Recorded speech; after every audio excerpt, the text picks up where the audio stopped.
Cape Horn, you turn left and then you turn left and then you head back home. No, to the right is Antarctica.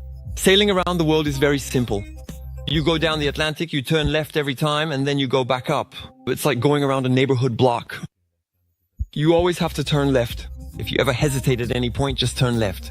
Here's what you can find on the Long de Globe's website, where they model the route on the sphere. They show us that you can go around Antarctica by turning to the right with the waypoints.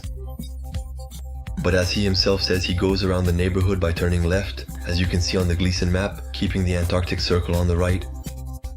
I already told you that a sphere cannot be unfolded. Here's the proof. Thank you, Francois. Cape Horn. Does the Vendee Globe race prove the Earth is a globe? We would get the news about the progress of the Vendee Globe race around the world in newspapers, and a little math would do the rest. No internet necessary.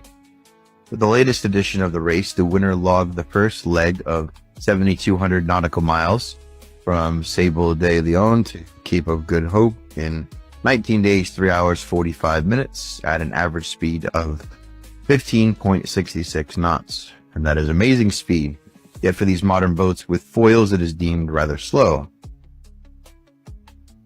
I inserted the text translation of French captain's comment about the first leg here. But for sure, it's not progressing very quickly.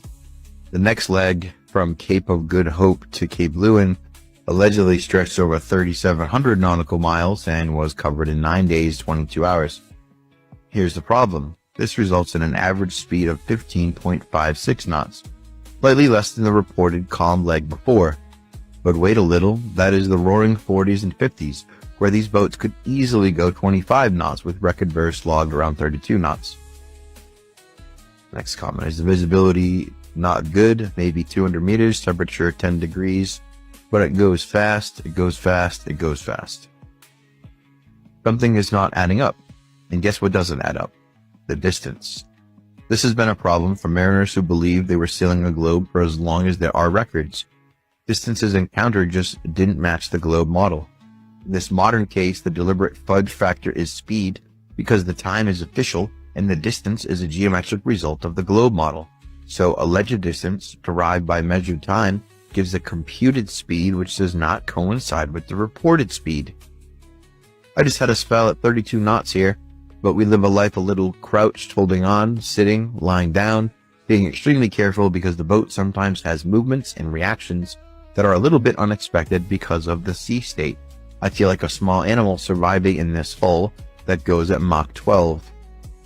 Dalen, the winner of the race, beat the record across the Indian Ocean by 15 hours, so they were going really fast, between 20 and 30 knots, instead of the calculated 15.5 knots.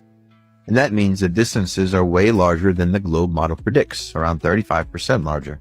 And that fits perfectly with the flat Earth model, but kills the globe Earth model, even without the internet. This is the same problem with all Vendee Globe races. 2016, the leader took 18 days for the first leg of 7,200 nautical miles, which gives an average speed of 17 knots. But then for the 10,800 nautical miles from Cape of Good Hope to Cape Horn, he needed 29 days, which results in an average speed of 15.5 knots. It is impossible to sail slower around the roaring 40s than down the Atlantic through the doldrums. So where's the cheat? Again, it's the distance. The globe is not measured out by the boats going around the low southern latitudes, and thus practically disproven. Come to think of it, the cheat with distances is not necessarily only a southern east-west problem, but also a north-south one. That's what it looks like in the doldrums, the no-wind zone between 5 north latitude and 5 south latitude. A couple of days, little to no progress would cut down your average speed drastically. Yet average calculated ranges range from 15 to 17 knots, which indicates a longer than real distance. If you take flat Earth and blow it into a balloon, the midsection gets stretched and the periphery gets squeezed, which is exactly what the computed average speeds indicate. Don't waste any more time. Visit the links above now and order my book 16 Emergency Landings Proving Flat Earth. Visit my online store now and order the new enhanced Gleason's Flat Earth map.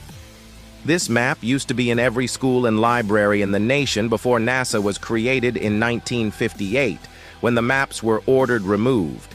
Have your Gleason's map hanging on the wall in your house, where no government can take it down. Here you see it hanging on a wall in the house of the late Charles K. Johnson. Here is a quote from the book 1984 by George Orwell. Every record has been destroyed or falsified, every book rewritten, every picture has been repainted, every statue and street building has been renamed, every date has been altered, and the process is continuing day by day and minute by minute. History has stopped. Order your map now.